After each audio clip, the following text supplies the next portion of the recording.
the department. And today we have a very, very special Grand Rounds. It's our Diversity, Equity, Inclusion series. Want to welcome everyone, all faculty, staff, members of our Department of Psychiatry, and those of you that have joined us from other departments or schools, that you're welcome. Glad to have you with us. Also want to ask people to make sure that you're muted. And there'll be the opportunity to ask questions towards the end. You can also put things in the chat, and we can follow them there. I also want to remind everyone that due to the Herculean efforts of Sylvia Huntley, we have CEUs, CME for all MDs, CEUs for all psychology, social work, counselors is available. The questions that need to be answered are in the chat. If you could fill those out and return them to, do they come back to you, Sylvia? Yes, that is right. There's an email. They just put in their email. Yes. Perfect. And then you will get a certificate and CEUs for this Grand Rounds. So with that, I want to hand over the proverbial mic to Dr. Anique Forrester, who hopefully all of you know is our chief of diversity for the department. She has done an amazing job. Just a reminder that we are focused this year on, of the DEI, the inclusion belonging, and our new efforts are focused on the restorative justice initiative. So I will have Dr. Forrester introduce our guest speaker, Anique. Thank you. So everybody, it's my pleasure to introduce Jay Behel. Jay was one of the trainers who facilitated our restorative justice training that happened in August. So Jay is a PhD and associate dean at Rush Medical College, where he oversees the strategic planning and implementation of co-curricular programming in the college. Dr. Behel is also a project co-lead for RX for RJ, a collaborative through the University of San Diego Center for Restorative Justice, working to bring RJ practices to academic healthcare. He is the LGBTQ plus education lead for Affirm, the Rush Center for Gender, Sexuality, and Reproductive Health. Dr. Behel is a clinical psychologist and chief of hospital psychology at Rush. Dr. Behel completed his PhD in clinical psychology at Auburn University and then completed his residency and fellowship at Rush, where he has been a faculty member since 2004. So without further ado, Dr. Behel. Thank you, Anique. Thank you all so much for being here and for having me today. I am battling a little bit of a cold, so if I sound rough, it's because that's how I feel, but really thrilled to be here and to share this material with you all today. And the scariest part of any presentation these days for me is whether screen share works or not, so let's see how that goes. And it did. And one more thing. And yeah, there we go. So really want to lean into talking about restorative justice is really a vast area. It has become a huge part of my life's work in the last decade. In an hour, can't talk about all of it. I am a big storyteller. I will try to fit in a story or two, but not nearly all of the stories I would love to share with you all. But really want to lean into the idea that everyone here has capacity and opportunity to lean into restorative practices, even if this is literally the first time you've heard that phrase. There are things you can do to change yourself and your space so that the restorative lens comes to be part of how you think about being in relationship with other people. So disclosures, I have no financial conflicts of interest to disclose. I do work with the University of San Diego, so an additional sort of academic affiliation there with their Center for Restorative Justice. I always like to acknowledge that these practices are deeply rooted in the cultures and traditions of Indigenous people. We hopefully, respectfully, and lovingly are bringing them into Western spaces, but need to recognize that they did not originate in Western spaces and that they are not our practices at some level. I also shamelessly stole the idea of sharing my positionality from a number of colleagues sort of sometimes gets framed as the disclosures that matter. So my positionality, I am a queer Jewish man. I'm a first-gen college student, also a clinical psychologist and a spouse and a parent. So all of those lenses impact how I think about being in relationship, how I think about conflict, and how I think about all that's going on in the world today. So just wanted to recognize that those are my particular positions and ultimately biases. So we are going to do a very high-level touch on the principles and practices of contemporary restorative justice. When I say contemporary restorative justice, I'm talking about restorative justice as it has been developed and practiced in Western spaces in the last almost 50 years now. And I will curb my desire to go down the rabbit hole of telling you about that whole history. But when I talk about contemporary restorative justice, that is what I mean.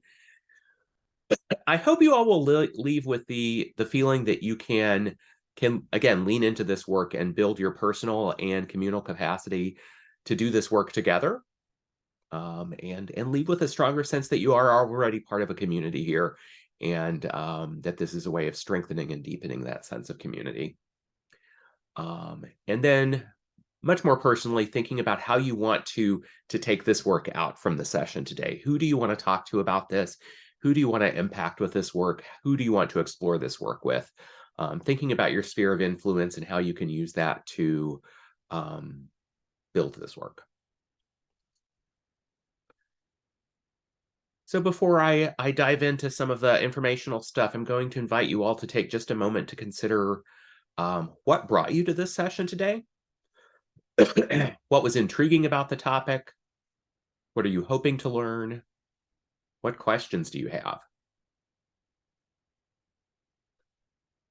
I'm also going to invite you to look around the virtual room that we're all in, and think about your connections to the people figuratively around you. What are those connections? How have they been impacted by change and distance in the last few years? Who are the people you want to reconnect with? And I'm not going to be too prescriptive about it, but would love to think that simply seeing someone else in this room that you haven't talked to in a long time, or that you haven't talked to in a deep and real way in a long time, that seeing them here today will give you a desire to reconnect, and maybe follow up on that. If we had more time and we were all in person together, we would take time to do some connecting activities. Restorative justice ultimately is a very experiential set of practices. I am providing the sort of cognitive brain piece of some of those practices today, but hope you all will take the time to lean into sort of the heart and hand pieces of the practices in coming days to reconnect with one another, to think about how you want to be a community together, and think about what it is you can build together through these practices. So to get us started, what is restorative justice? I first heard about these practices, I probably had heard about these practices before, but I first heard about these practices in an academic medical context about 10 years ago. Did not know a lot, and I'll say more about why not knowing much about this, a single presentation really changed my perspective and changed my life. But certainly if you are not super familiar with restorative justice or have only heard about it in criminal justice or maybe K-12 settings, you are certainly not alone in that. So I want to provide some basic information about what I mean when I say restorative justice. And for those who completed the training in August, we shared 3 different definitions, and this wasn't even one of them. So that's how many definitions of restorative justice there are. Almost as many as there are practitioners. I really love this definition from Chris Marshall, who is, they have different titles for things in New Zealand, but is essentially what we would call a law professor and juvenile court judge in New Zealand, and also a major writer and thinker about restorative practices. I love his definition. Restorative practices uses the restorative justice principles of participation, empathy, problem solving, and respectful dialogue to build healthy and equitable relationships between people and to repair those relationships when conflict occurs. I love this definition because it centers the building of community, the positive connections, the great relationships we can have under a restorative umbrella, as opposed to focusing solely on when repair is needed. I think Too often in institutional spaces, restorative justice gets thought about as that thing we go to when something has gone wrong, perhaps horribly wrong. It's much broader than that. And much of my time in restorative justice, even though we have certainly at my institution and in my other work gone to those hard places where harm has happened, we've spent a lot of time at Rush, and I'll talk about this in the wonderful spaces of how are we going to be in relationship with one another? How are we connected? What do we have in common? And how are we going to take care of one another when things do begin to go wrong? And a big part of this, and this is the piece that I hope will hook some of you all today as the next step, is the restorative mindset. The idea that we can begin to change our own thinking about how we think about relationships, how we think about conflict, and how we think about community by centering a respect and support for all persons. In healthcare, we try our darndest to do that, and it is very easy to go off of that particular track, to get pulled toward judging and characterizing people with whom we're in disagreement. But if we create spaces where everyone can be seen, heard, and respected, things begin to change. I love this one, and I hope you all, being mental health providers as well, will love this as well. I love the complexity that we have to recognize that we are connected to one another and that we have our own particularity. We are the only people living in our own skin. And there is a beautiful tension there that both of those things are true. It is a beautiful part of being human that we are singular and deeply connected at the same time. I hope we will build spaces where those different perspectives are welcome, where people can say and talk about their lived experiences in authentic ways, and that we make space for that, even when those lived experiences are hard for some of us to hear. Create spaces where everybody gets heard, and especially in academic medicine, all voices means all voices, but for me in academic medicine, that means we're allowing people across the hierarchy that we mostly don't like, but mostly can't get rid of. So providing spaces in which everybody gets a voice and not just those people who are empowered because of their rank or position. Leaning into a mindset that allows us to resolve conflict through dialogue. We have gotten so good culturally at pushing people away as a response to conflict, of punishing, of canceling, of negating, of casting people out of our communities when conflict arises. But restorative justice is an invitation to draw in, to draw closer to one another when there is conflict and not push away. And then when we are leaning into that conflict resolution, that happens through collaborative problem solving and active accountability. People talk about restorative justice, or people often think of restorative justice as a very soft set of practices, practices that are about feeling good and practices that are about letting people get away with things. It's certainly never that latter thing. Accountability in restorative justice is deep, profound, and often incredibly hard accountability. But even those upfront, soft, loving, warm pieces of restorative justice are real. I love that about it. I lean into that, definitely. Restorative justice is also really pragmatic. It's about arriving at solutions that make sense for the community, and then holding all of the involved parties accountable for making those solutions come into being. We do this through a set of restorative skills. This is not everything, but this is a lot of the things that happen in restorative spaces. Circle keeping is huge. Circle keeping, again, as we were in person and had lots of time, this is the practice that I would be introducing you to you all, particularly a community building circle, circles in which we simply get to be real and human with one another. We get to name our own humanity. We get to see the humanity of others, and just get to appreciate what it is to be connected to one another. And also begin to make decisions about how we want to be a community together. A community building circle can be a single touch point that is about that feeling good and connecting to one another. And it can be an ongoing practice that says, we're a community in an ongoing way, and we're going to behave in particular ways as a community. A practice I'm not going to talk a lot about, but one that I'll just sort of tag here is the practice of developing community agreements as a way of building community, and also creating a very pragmatic document, or a pragmatic, I sometimes talk about it as a covenant about how we are going to exist as a community together. There are also climate circles. I'll talk more about these later. I'm beginning to do a lot of this work at Rush around, we're in a community or we're in a space where something isn't working, and we provide space to try to find out what that is and why it's not working, and maybe arrive at some solutions for that.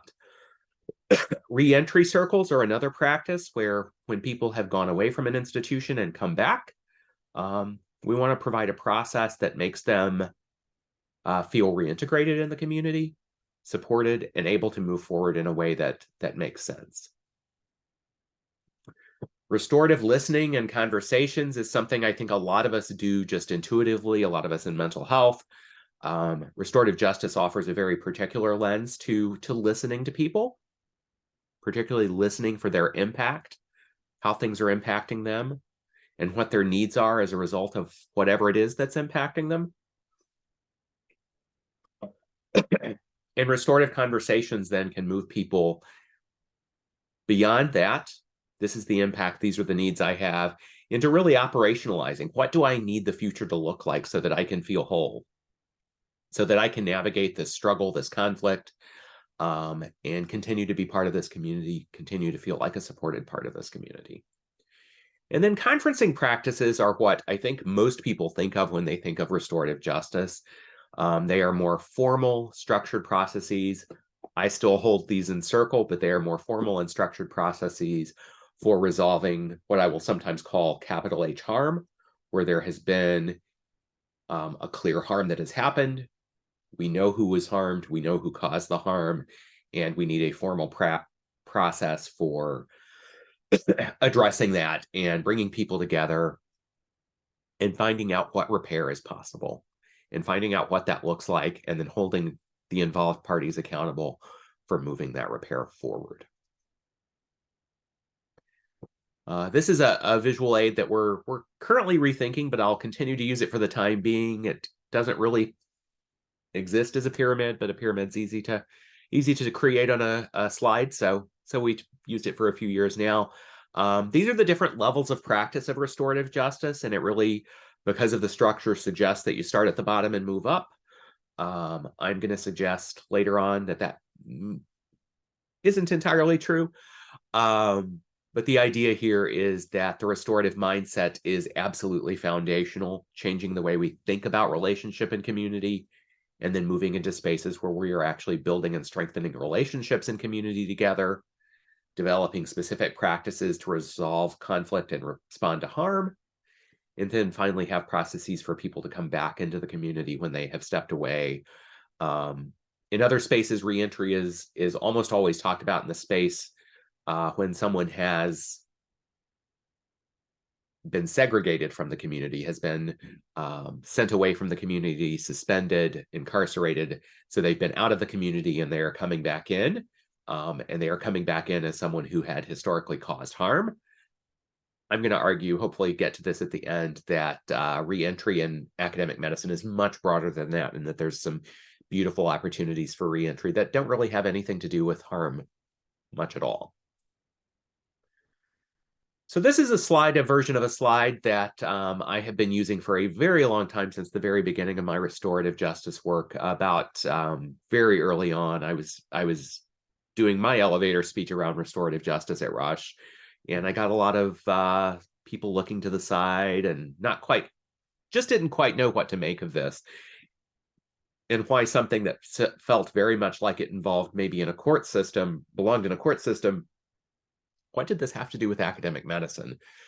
So very early on, I formulated this slide, my set of arguments for why restorative justice actually is a beautiful fit for academic healthcare.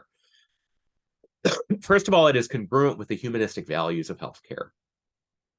10 years ago, I attended a presentation at the AAMC's Learn, Serve, Lead meeting, in which it was about the learning environment. I had a different job at the time. I was the learning environment dean, responsible for responding to incidents of student mistreatment.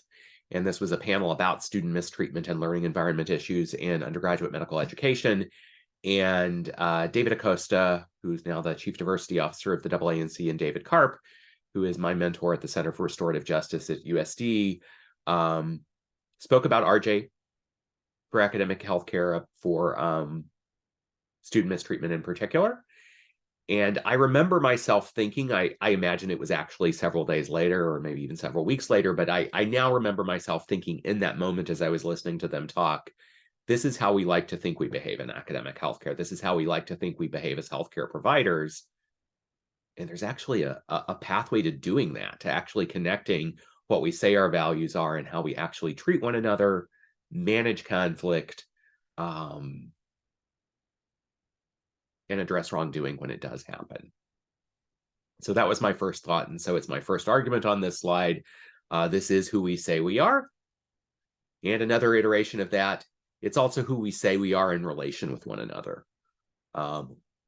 We are about relationships with our patients, with our students, with our other learners, with our staff, with our institution. And restorative justice is at foundation about relationships. But it's also a pragmatic approach. I said that earlier. At the end of a restorative justice process that isn't simply about connecting, there is almost always an opportunity to look for solutions. And those solutions can be socio-emotional. They can be about just being in relationship and leaning on one another, but often they can get really pragmatic.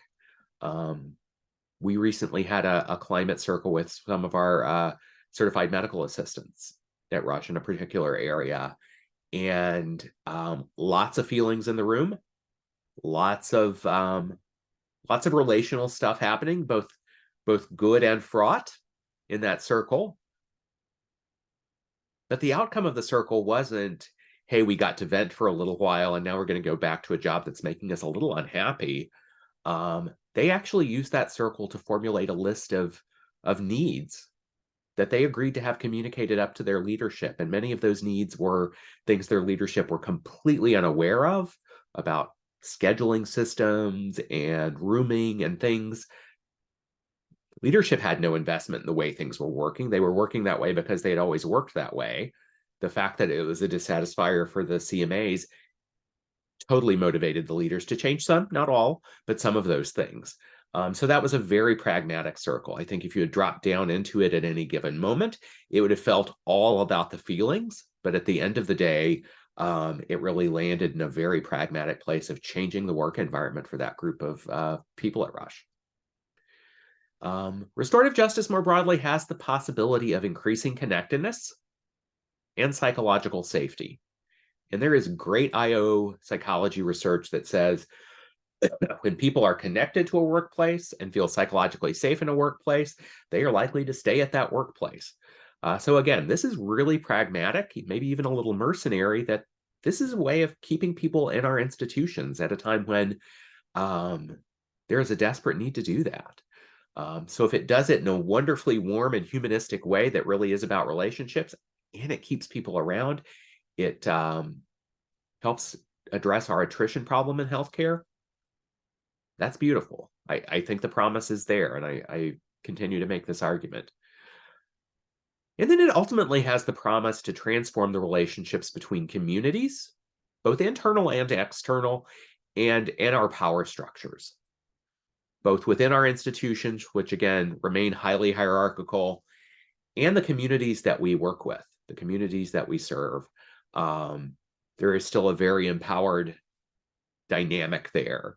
And I think there's the promise for restorative justice to really change that dynamic so that our communities really do become our partners in driving changes, both internal and external. So I'm going to spend a few minutes now just telling you about my journey at Rush, and I will try to do that efficiently so that we save some time for my recommendations for you all, as well as your questions. Really broadly, if you don't know, Rush is sort of a medium-small health system, very large academic medical center and health sciences university, though, on the west side of Chicago.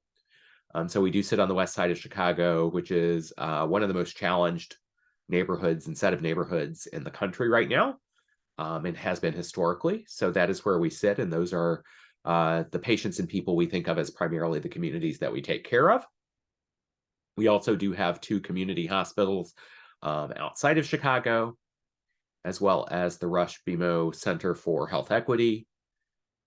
I think it's more than 30 outpatient sites at this point, closer to 17,000 community members altogether. So these numbers need to be updated, and about a 1.2 million patient visits a year. So very busy place. Our main campus is where most things happen. And it is both a big campus, but for all that happens there, a relatively compact community of downtown. We have about 12,000 people, and a lot of people spend their whole education and careers there. So really is in many regards both a big space and a very small space in that we get to know each other relatively well and have lots of different kinds of connections. So this is my journey at Rush, and I'm going to strongly urge you all not to do what I did, which was for a long time made this about sort of my particular work as opposed to building a team, building a community.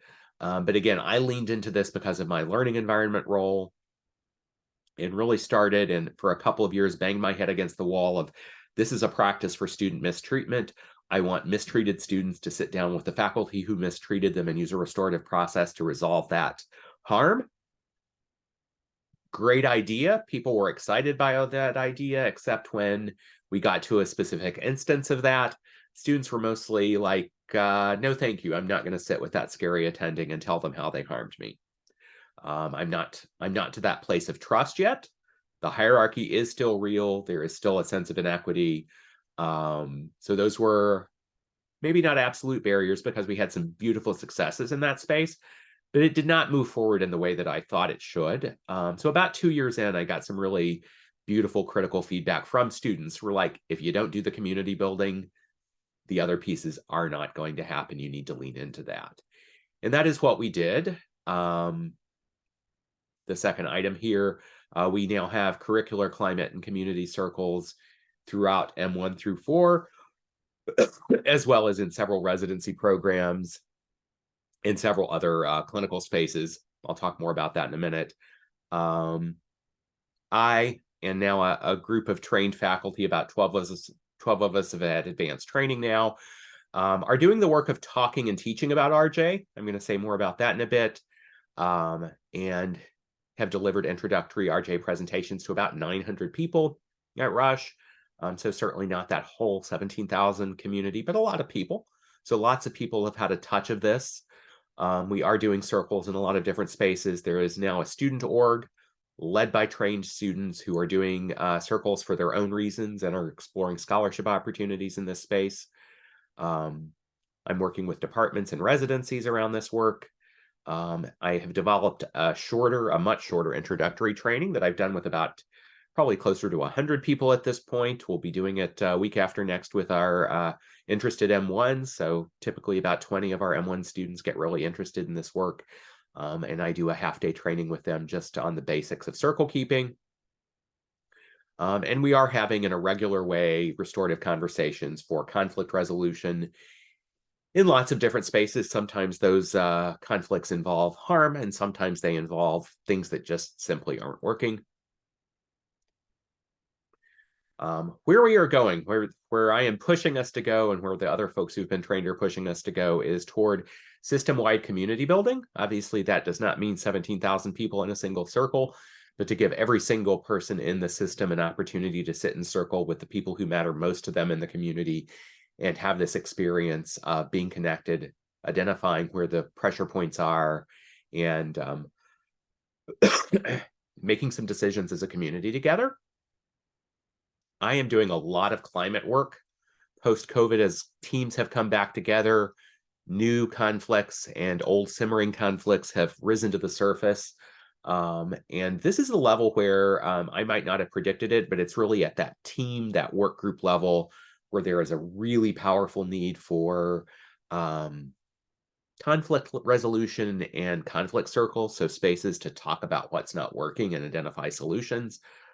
So I'm working with some of our HR and institutional equity folks around the idea of climate circles as a practice that hopefully we're going to ensconce in policy as a practice that's available to people and their teams. Continue to grow conflict resolution work around this in other spaces as well. And in working with a number of folks at Rush, as well as a couple of national folks around the idea of blending this with the anti-racism that's going on institutionally and personally with my own LGBTQ plus work, connecting this deeply with the idea of what it means to be a trauma-informed provider and to be a member of a community that maybe isn't always going to get 100% right when it comes to being trauma-informed and providing affirming care, and how we fuse these policies or these practices rather so that they make sense together and they complement one another. And then talking to myself as much as to all of you here, policy development is really not fun, and it is really important as you build a restorative justice program, as you build this as sort of part of the institutional culture. It is also important to get this written down in key policies so that it makes sense and so that it's something people can see. You're really putting your money where your mouth is and turning this into not just a thing that floats around with certain people because they like to do this work, but it actually is Rush is going to offer restorative remedies in the following situations. So I continue to try to push that work forward myself. Again, probably not the most fun part, but absolutely critical to making this programmatic in an institution. So I want to spend a few minutes talking with you all about your own capacity building and implementation. I think this is underdeveloped in the broader RJ literature.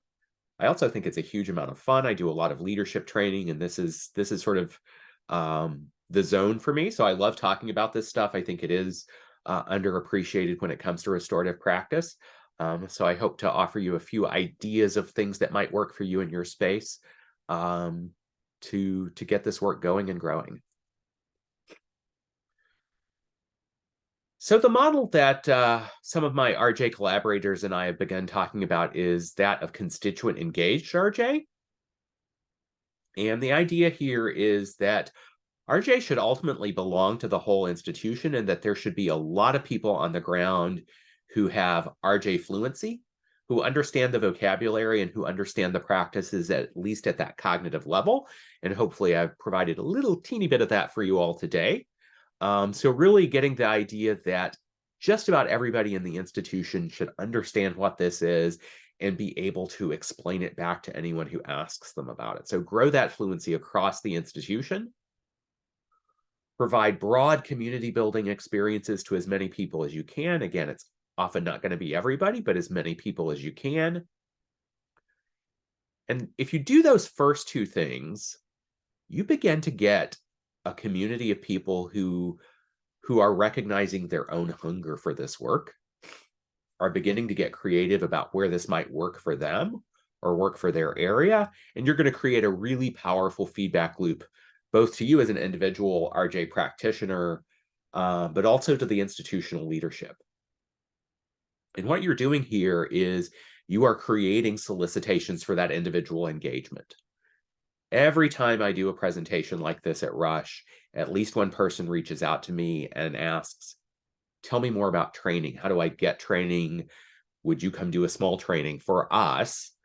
So you're beginning to, you get that buy-in. Every time you increase fluency, you're also increasing engagement with deeper work.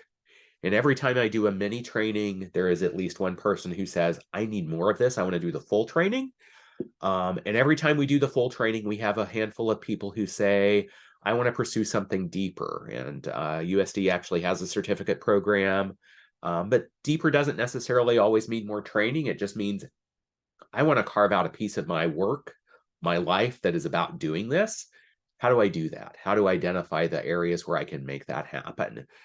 So part of that building capacity is really that scaffolding of lots of people who understand the practices, a large but smaller group of people who get the basic practices, and then a smaller number of people, a smaller but dedicated group of people who get deeper practices, deeper training, and are really leaning into this as part of their work.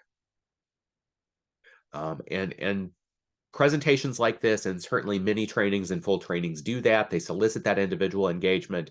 But again, you're creating that feedback loop that also continues to invite ever deeper institutional investment, both in terms of cultural capital of, yes, that is the work we want to be doing, but also this takes time and money.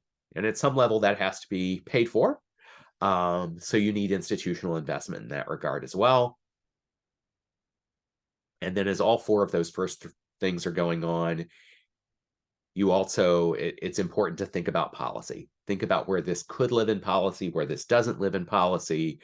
Who are the policy owners? Who are the policy lever pullers? How can you engage HR? How can you engage risk management? How can you engage legal to do a deep dive into where restorative policies could be a huge part of that institutional investment, a huge part of that institutional culture change. This is my new favorite slide, teaching RJ. Came to me very late in this work that this is actually a practice, that this literally what I'm doing right now is actually part of building capacity, part of practicing restorative justice is teaching other people about it. And obviously, being in educational institutions, we should get super excited about this as an opportunity to be restorative. I do encourage people to develop an elevator speech. I can't tell you how many times, literally and figuratively, I have had 40 seconds with someone who had heard something about hearing something about hearing something about restorative justice and wanted to know just a little bit more. And getting good, and it took me a while, getting good at in 40 seconds, saying what it is and saying why it's important can be magical. Not always, but good to have that elevator speech. Have a 30-second version, have a 2-minute version, have a 10-minute version, have a follow-up email with lots of attachments that give people resources if they're getting super interested. But think about that sort of entry levels way of introducing restorative justice to curious people who maybe really don't know what this is all about. What are the aspects of it that you want to sort of sell up front when people ask those questions? Look for didactic opportunities. Where in your own teaching, where in your own presentations, where in your own meetings would a 5, 10, 15, 45-minute presentation about restorative justice fit? Where does it make sense? For those of you who are doing didactics on a regular basis, begin to think about what your version of this slide deck might look like. Having a slide deck that's ready to go. I have a couple of times had opportunities to present this because somebody else wasn't able to show up. I had a presentation I felt really confident in giving right off the top of my head. I had a slide deck to go with it. I was ready to go. Great things can happen. That happened to me in COVID. We have a teaching academy, and I don't remember what happened, but I got an opportunity to do a 3-session series about restorative justice with like a day's notice. I said yes. I had the first presentation already built, had to build the other 2 as we were flying that particular plane, but it was totally worth it. So look for those opportunities. Know your own capacity and readiness to do this teaching, and lean into it. If you're feeling ready, be ready and say yes as much as you can. And then as you get deeper into the practices and are feeling confident in your own work in this space, building many trainings. A lot of the training that happens nationally is very deep dives of 2 or more days. I love doing those trainings. They feel amazing. That isn't the only size you need. You also need short trainings. Again, for our students, I do about a 4-hour training just about circle keeping. And that seems to be really effective, particularly given that I'm going to still be there on the ground with the students and help them problem solve as things aren't feeling quite right. I am very comfortable doing that training and letting our students go and practice keeping circle and figuring out what works for them, what doesn't, where do they need more training. We have a community of practice with students now that we are going to have bi-monthly meetings looking at sort of new skill development. So building up from that 4-hour training very slowly, adding new skills one at a time. Strategic influencing, this is another area that is very new in the way I think and talk about restorative justice. But I do think it's really important just to know who are the people that you influence. Who are the people you talk to on a regular basis? Who are the people who come to you for problems? Who are the people who bring you their conflicts? That's your sphere of influence, and begin to think about how you can influence them in a restorative way. Know your audiences. What's their bandwidth? What capacity they have for new practices. If they have low capacity, as many of the folks we work with these days do, because burnout is so huge, offering them a restorative practice that actually is going to feel good to them. That's where the feel good piece of restorative justice can open a door, when you are providing a wellness intervention that is not so secretly restorative justice, can open a door that maybe offering a climate circle wouldn't. It's like, I don't have the capacity for talking about problems anymore, but if I can just be human with one another and maybe even cry a little bit and feel really connected to the people I work with, that sounds nice. So know who you're talking to and what might meet their needs in the moment. Obviously, recognize your position, power, and impact. I used to have a standing slide that said, turn your next meeting into a restorative justice circle. And then I rethought that. It can absolutely work, but I'm leading many of the meetings I'm in. So I should not be going into meetings where I have lots of power and saying, we're going to have a circle now, because that's not terribly restorative. That feels a little coercive. So just recognize that particular impact that you might be having as you try to move these practices forward. And then know when to strategically persist. Keeping after your dean or your CEO when you're asking for a resource you need to move this forward as a cultural change at your institution. And when maybe it's time to unplug from that particular case you're making and make the case with another person or in another way. So being strategic about those, because both of those are really important. And then thinking about implementation, I encourage everybody to start with the mindset. I will get you all these slides. You can pull that slide. I know most of you won't do this. I'm just stroking my own ego here, but you could print that slide, put it above your computer, and look at that every day. I actually have a few friends who do that, not my slide, but a version of the restorative mindset. That is something you can work on individually every single day to think about how I want to be in relationship, how I want to be in community with my peers. Then moving into the circle keeping piece of things, don't want to undersell training here. It does take a little bit of training. It does take a little bit of practice, but it really is just a little bit of training and a little bit of practice to keep circle and hold space for other people, and begin to deepen that connection. Again, there's a huge hunger for this, not just amongst our students and residents, but amongst our faculty, amongst our staff.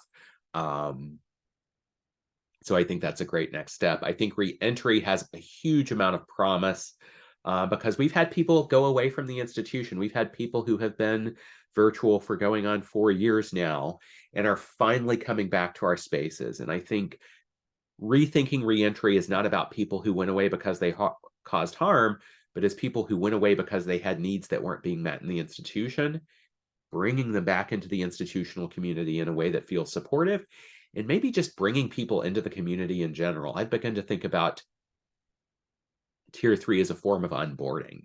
How do we bring people into our communities? How can we set expectations and hold them in community in a way that feels more real, more genuine, more holistic? So I think there's a huge amount of promise there. Tier 2, I do not want to discourage you, but people very often have a harm, have a conflict in mind, and they want to dive into the deep end with Tier 2 practices. I get that. That was my impulse as well. Do it with training, do it deliberately, do it ideally with the backing of relevant policy owners, because things can get sticky in Tier 2 spaces, and you don't want to spend all of your cultural capital in your institution with a sticky Tier 2 situation when you could have moved a little more slowly and deliberately with Tier 0 and 1 processes. Tier 2 opportunities are always going to be there. The next opportunity may not be the best one to start these practices with. So some opportunities, recommendations for you all. I always invite people to learn more, dive deeply into these practices if this is resonating with you. there is so much to learn. I stopped calling myself an advanced novice like a year ago. I feel like I'm sort of an intermediate learner in this space now. Even though I do a lot of the talking and teaching about this in academic medical spaces, there's always more to learn. Establish agreements and build community. I do think that is a beautiful starting point. We did this with our M1s this last year of building community and building community agreements from the word go. And you don't want to oversell it, but it's pretty close to magical in terms of having students be able to point to a document and say, this is how we said we wanted to treat one another, and it's not working that way. How do we fix this? So there's a lot of promise there.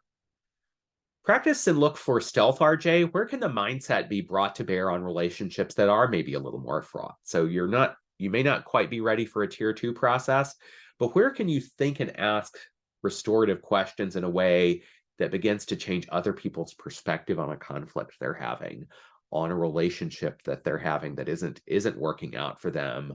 Some of my colleagues and I call that stealth RJ, where we're infusing the mindset into situations and relationships that maybe aren't quite ready for a formal tier 2 process, but people are really open to thinking about things differently, thinking in a restorative way. And then I've said this many times today, again, talking to myself as much as to you all, consider policy opportunities and challenges as well. And here is a brief summary. Again, I will get you these slides. I'm not going to spend a lot of time on this because I recognize time is tight and I do want to have a few minutes for questions. I will close by sharing this beautiful quote, one of my all-time favorite quotes from Fania Davis, who's a civil rights attorney and restorative justice practitioner in the Bay Area, because she fuses here, challenge yourself to be a healer, we all are, and activists for justice. Don't feel you have to choose one or the other, be both. See activism as a form of social healing and interpersonal healing as a form of social justice. Transform and heal yourself, and as you transform and heal the world. And that certainly feels like my life's work. So I always love to share this. Some resources, again, you will be able to get access to these later. And we'll try to stop sharing and take any questions that have come up for you all.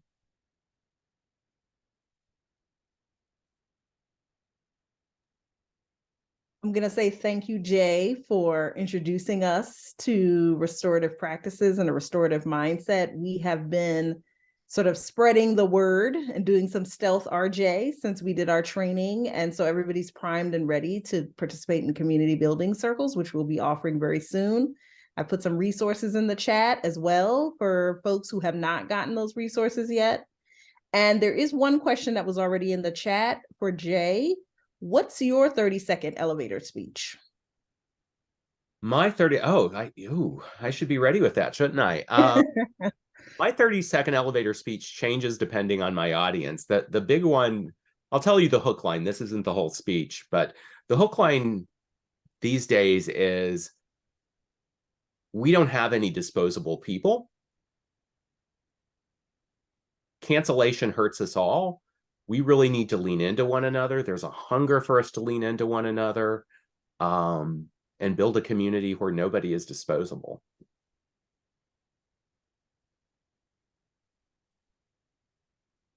That's great. Anybody else have a question? Feel free to raise your hand or just unmute.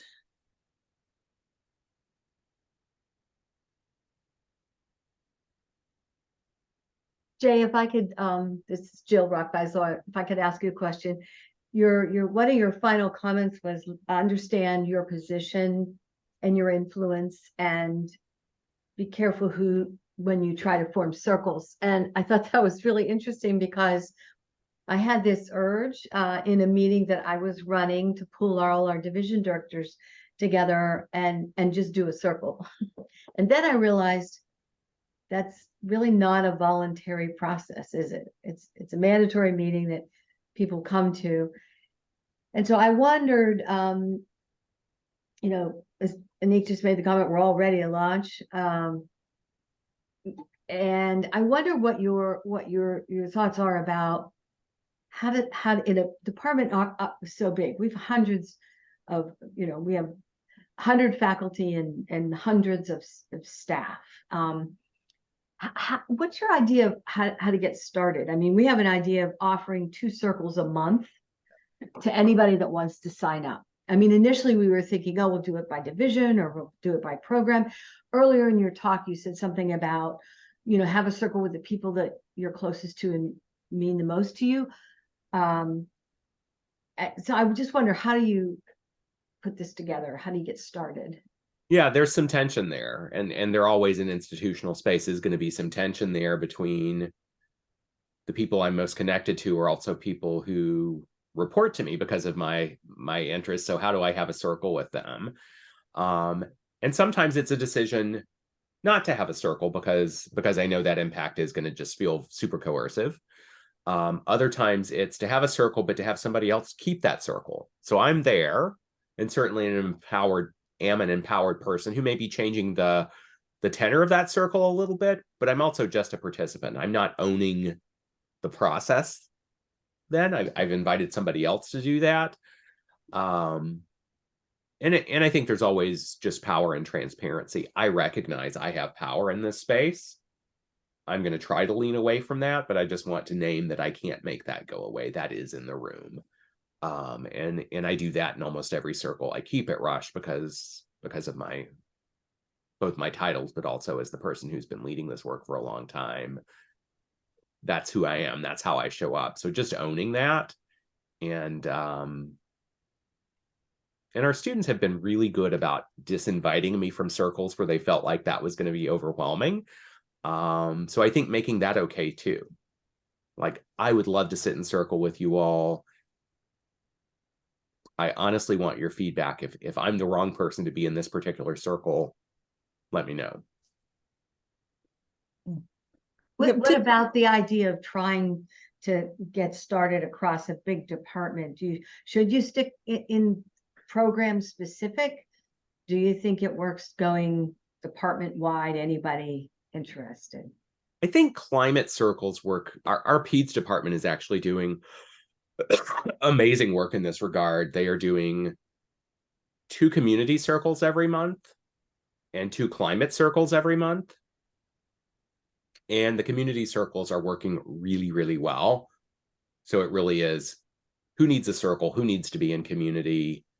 Here's the opportunity. And they're going really beautifully, and they're cutting across the entire department. And the people keeping those circles have a little bit of position and power, but it's not the chair doing that. It's not even a vice chair doing that, or it's a division chief is who's doing that. And those work really well. The climate circles, I have to say, are not working, but what's coming out of the climate circles is, if you do a climate circle across an entire department, the needs that are going to come up is that there are 4 different teams that actually need their own climate circle because of what's going on in their particular space. So as a department-wide process, that generates new and important information, but it doesn't necessarily meet the need of a climate circle as effectively as the department-wide community circles do. I think that's a great idea. Thank you. Another idea we've begun to have as we're thinking about sort of conflict in climate circles is building capacity so that we can swap, so that a psychiatry person can go do a climate circle for PEDS, and PEDS can do a climate circle for psychiatry, and somebody else can go do one for medicine, and medicine can come do one for us. I think if we can build toward that capacity so that people's positionality matters a lot less, I think there's a power in that. There are 2 questions in the chat, Jay. One is to sort of tailor what you've been saying. Talk more about the climate circle versus the community building circle. Yeah, so a climate circle can be community building in nature, but it starts with the knowledge, and the knowledge that's expressed, and it depends on the particular problem, but it's expressed as, the reason we're having this circle is things aren't feeling right. There is conflict in this space. And I actually have a Brian Stevenson reading that I use at the beginning of those. It's like, things aren't feeling good in this space. And we want to understand that. This isn't about naming the person who caused it not to feel good. This is about understanding what isn't working for us and maybe begin to identify how we can make it work better. And those can be very specifically themed, the pay structure is inequitable, the patient rooming process doesn't make sense. It can be super specific, or it can be, we're hearing that things are just not, that there's a lot of friction and conflict in this space, and we want to be honest in how we talk about that. And the second question is, can you speak more about the processes utilized to address power imbalances and the lack of trust within circles? So there's not an easy answer to that. I think that, well, there's not an easy do to that. The broad answer to that is building institutional capacity. I think the more an institution, the more a department or a whole institution says, no, these are foundational practices to us. This is how we want to be in relationship with one another across the board. The more, in my experience, people will trust that that is true and lean into the more conflict and harm focused restorative practices, because that trust has been built by community building, has been built by that investment that they see on the part of the institution. So again, back at the beginning of my practices, we had not done that community building work. I was saying to harmed students, hey, why don't we bring the attending into the room and have a restorative process? And they're like, no, thank you. I'm not going to do that. Thank you very much.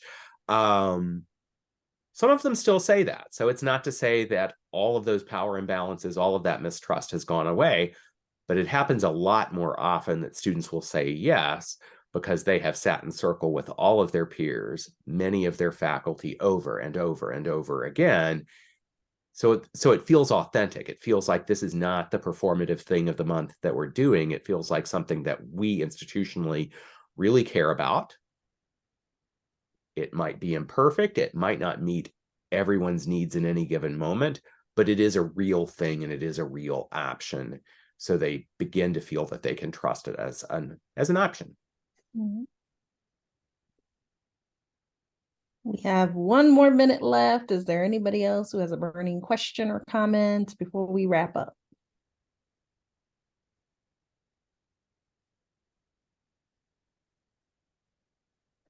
Well, I will say that in keeping with our theme of belonging and inclusion, I feel very strongly that restorative practices and developing a restorative mindset is the only way for us to really demonstrate our commitment to belonging and inclusion.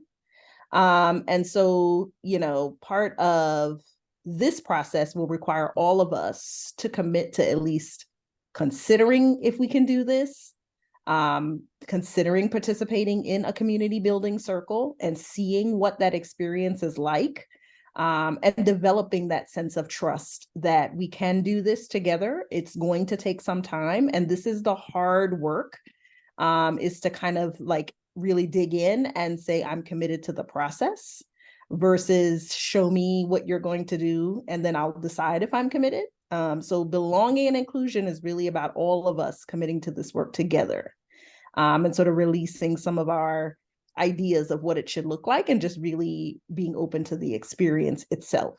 So as I mentioned in the chat, circles are coming. We are leaving it open. It is voluntary. But I can guarantee you, if you do one circle, all of this comes together, and you will totally understand what all the information that was presented to you today. It will feel different. So the experiential part of this is what sort of is the next step after you've now heard, as Jay put it, the cognitive pieces. So thank you to everyone who has joined us today, and we're relying on you all to spread the message about RJ and restorative practices, that this is coming, and this is a culture shift for us, because we've never done anything like this before to this magnitude. So it really does take all of us. All right. Thank you, Jay. Thank you so much for having me. It was great to see you all. All right. Take care, everybody.